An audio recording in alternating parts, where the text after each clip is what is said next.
کا بیٹا مصر گیا, وہاں سے کمائی کر کے لایا, تجارت کرنے گیا, لاکھوں کا مال. کون سا باپ ہے دنیا میں جس کا بیٹا باہر سے پیسے لے کے آئے تو ابا تفصیل پوچھے کہ بیٹا کہاں سے کمائے, کہاں سے لایا, کتنے ملے, کیوں آئے؟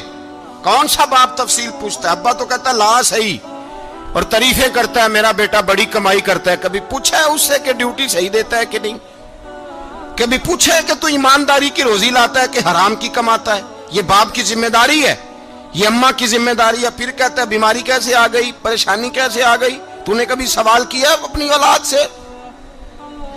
حضرت عمر فاروق رضی اللہ تعالیٰ عنہ کا بیٹا مصر سے پیسے کما کے لایا تو جناب عمر نے بلایا, فرمایا بیٹے اتنی تو تیرے پاس راس ہی نہیں تھی, تھوڑے سے تو پیسے لے کے گیا تھا, اتنی کمائی کیسے ہو گئی؟ اتنے تو پیسے نہیں تھے صاحب, کہاں سے کمائی لائے؟ اس نے کہا ابا جی وہ جو میرے چچا ہے نا مصر کے گورنر, آپ کے دوست, انہوں نے میری مدد کی ہے. فرمایا جتنے لوگ گئے تھے سب کی ہے مدد اس نے؟ کہا نہیں صرف میری کی. فرمایا تیری کیوں کی؟ تیری کیوں کی؟ کہا حضور آپ کے دوست ہیں. فرمایا چپ کر, حضور انہوں نے مجھے اتنے پیسے دیے, میں نے کاروبار میں ڈالے تو نفع آیا تو میں ان کی رقم دے کے. فرمایا خاموش ہو جا, باقی جتنے لوگ گئے تھے سب کی مدد کی اس نے؟ کہا نہیں حضور صرف میری کی. فرمایا اس نے تیری مدد نہیں کی, اس نے خلیفہ کے بیٹے کی مدد کی, اس لیے کہ وہ خلیفہ کو اپنے حق میں نرم کر سکے. فرمایا آدھا مال تیرا ہے, آدھا مال غنیمت کا ہے, مال خزانہ کا ہے, مسلمانوں کا ہے, اس لیے کہ تو جو وہاں سے مال کما کے لایا ہے وہ اپنے باپ کے خلیفہ ہونے کی وجہ سے کما کے لایا ہے, لہذا رکھ ادھر.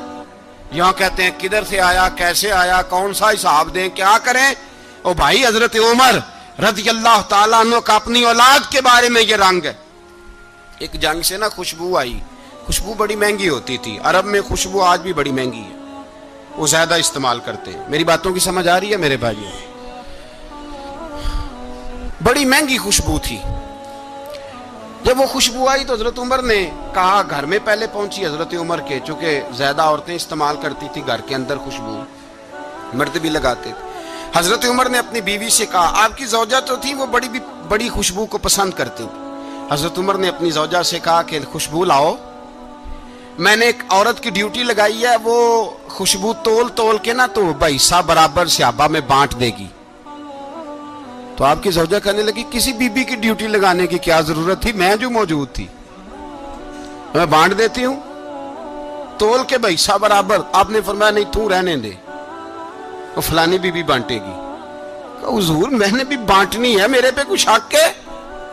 آپ نے فرمایا نہیں, تو تفصیل نہ پوچھ, تو خوشبو دے دے, کوئی اور بانٹے گی. خاتون خانہ تھی نا, کہنے لگی نہیں مجھے بھی آج آپ کو بتانا ہی پڑے گا کہ کوئی جو بانٹ سکتی ہے تو میں کیوں نہیں بانٹ سکتی؟ زوجہ کہتی عمر نے بات کی تو میری چیخیں نکل گئی. حضرت عمر فرمانے لگے جب تو خوشبو بانٹے گی نا تیرے ہاتھوں کو بھی لگے گی, تیرے دوپٹوں کو بھی لگ جائے گی. اگر رب کریم نے مجھ سے سوال پوچھا کہ عمر خوشبو تو مسلمانوں کی تھی, تیری بیوی کے دوپٹے کو کیوں لگ گئی, تو میں اللہ کے حضور کیا جواب دوں گا؟ اگر اللہ نے یہ سوال کیا کہ تیری بیوی نے کیوں لگائی, وہ تو حصہ تھا مسلمانوں کا, تو تو نے تیری بیوی نے کیوں لگائی؟ تو فرمایا میں نہیں چاہتا کہ اللہ کے حضور مجھے اور تجھے باز پرس ہو, لہذا کسی اور کو بانٹنے دے. زوجہ روئی اور تڑپ کے کہنے لگی عمر مجھے لگتا ہے صبح قیامت بھی تیری بیوی ہونے کی وجہ سے اللہ مجھے جنت عطا فرما دے گا, تیری زوجہ ہونے کی برکت سے. بھائی یہ معیار رکھا, خدا کی قسم ایسا شخص تاریخ میں دوبارہ نہیں آیا. اتنا بڑا آدمی, اتنا بڑا شخص, اتنا بڑا آدمی, اور پھر رنگ یہ ہے کہ عمر 22 لاکھ مربع میل کا حکمران, 22 لاکھ, اور کھجور کے درخت کے نیچے مٹی کا ڈھیلا لے کے سو گئے ہیں, پرواہ کوئی نہیں, کوئی مسئلہ ہی نہیں. 2 غلام ساتھ بیٹھے تو ایک روٹی حضرت عمر نے گھر سے منگوائی, تھوڑا سا سرکہ, تو غلام کہنے لگے ہم نے بھی کھانی ہے. فرمایا کوئی حرج نہیں, روٹی کو پیٹ بھر کے کھانا ضروری تو نہیں, 3 حصوں میں بانٹ لیتے.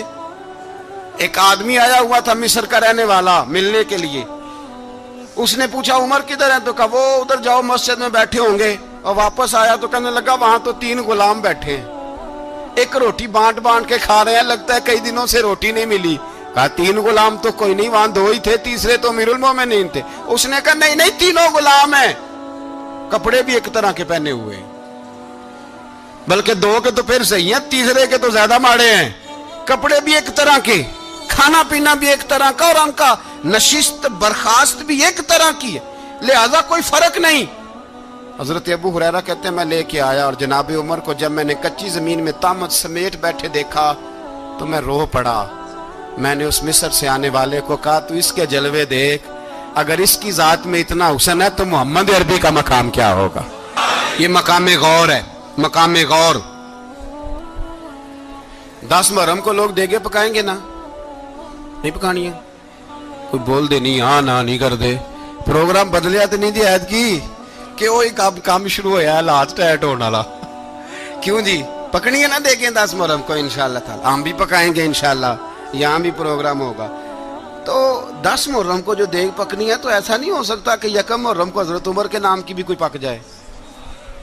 اگر امام حسن حسین کے نام کی دیگیں پکے تو جو امام حسن حسین سے پیار کرنے والے ہیں، جو امام حسن حسین سے، ہم لوگوں نے بھی عجیب رٹا اپنایا ہے نا، ہم لوگ بات کا ایک پہلو دیکھتے ہیں دوسرا نہیں دیکھتے۔ حضرت امام حسن اور حسین کو بھی نبی پاک نے شہید کہا، اور جناب عمر کو بھی رسول اللہ نے خود شہید فرمایا، فرمایا شہید ہے، خود فرمایا اپنی زبان سے کہ یہ شہید ہے، خود میرا عمر شہید ہے۔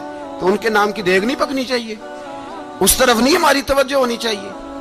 اور اہل بیت نبو، یہ بات میں پہلے بھی کرتا ہوں، آج پھر کرنا ضروری سمجھتا ہوں، اہل بیت کا پیار، سن لو کان کھول کے، اہل بیت کا پیار اگر ہمیں کسی نے سکھایا ہے تو سیدنا عمر فاروق نے سکھایا ہے۔